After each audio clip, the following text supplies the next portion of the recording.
2024ஆம் ஆண்டிற்கான தேசிய விருதுகள் அறிவிக்கப்பட்ட நிலையில் சிவகார்த்திகேயனின் அமரன் திரைப்படம் 3 விருதுகளையும், விஜய் சேதுபதியின் மகாராஜா திரைப்படம் 2 விருதுகளையும் வென்றுள்ளன. இந்தியாவில் சிறந்த திரைப்படங்கள், நடிகர்கள், நடிகைகளுக்கு 1954ஆம் ஆண்டு முதல் தேசிய விருதுகள் வழங்கப்பட்டு வருகிறது. சிறந்த திரைப்பட இயக்குனர், சிறந்த ஒளிப்பதிவு, சிறந்த ஒலி வடிவமைப்பு, சிறந்த பின்னணி இசை போன்ற பல துறைகளுக்கும் தேசிய விருதுகள் வழங்கப்படுகின்றன.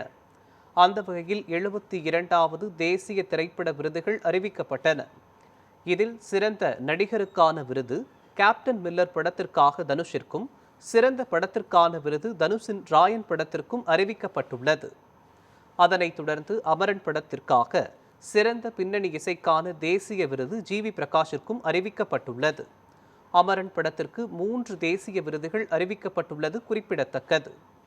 மெய்யழகன் படத்திற்கு சிறந்த ஒலி கலவைக்கான விருது, விஜய் சேதுபதியின் மகாராஜா படத்திற்கு சிறந்த துணை நடிகை மற்றும் சிறந்த சண்டை பயிற்சி இயக்குனர் விருது அறிவிக்கப்பட்டுள்ளது. இந்த வாட்டி தமிழுக்கு நிறைய அவார்டு கிடைச்சது. கிட்டத்தட்ட 9 அவார்டு கிடைச்சிருக்கு. ரொம்ப ரொம்ப சந்தோஷமா இருக்கு. எல்லாமே ரொம்ப பார்க்கும்போது ரொம்ப சந்தோஷமா இருக்கு. கிட்டத்தட்ட 400 படங்கள் நாங்க பார்த்துருக்கோம்.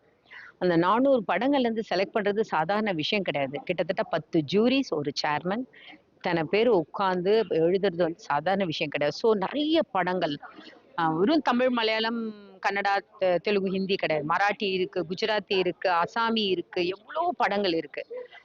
அத்தனை படங்களும் நாங்கள் செலக்ட் பண்ணி இந்த படம் நேஷனலுக்கு வருதுன்னா சாதாரண விஷயம் கிடையாது. அப்போ எவ்வளோ கஷ்டப்பட்டிருப்போம். And hats off you, award வாங்கின அத்தனை பேருக்கும் கங்க்ராச்சுலேஷன். ரொம்ப சந்தோஷமா இருக்கு. ஃபியூச்சர் ஃபிலிம்ல பார்த்தீங்கன்னா 400க்கும் மேற்பட்ட படங்கள் வெவ்வேறு மொழிகள். நான் ஃபீச்சர் ஃபிலிம்ல பார்த்தீங்கன்னா ஃபீச்சர் ஃபிலிம்னா உங்களுக்கு தெரியும், நம்ம வழக்கமான திரைப்படங்கள். நான் ஃபீச்சர் ஃபிலிம்ல குறும்படங்கள் வரும், அனிமேஷன் வரும், அப்புறம் டாக்குமெண்ட்ரி வரும், ஆவணப்படங்கள் வரும்.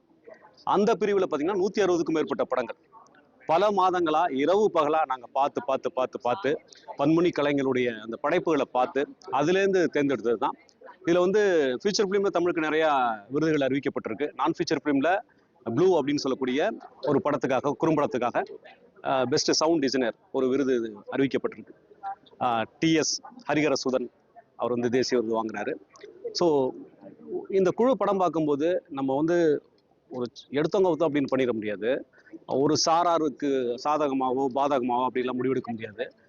2 வருஷம் முன்னாடி என்னுடைய குறும்படத்துக்கு இசைக்காக ஸ்ரீகாந்த் தேவா தேசிய விருது வாங்கினாரு, நான் இயக்கிய குறும்படத்துக்காக.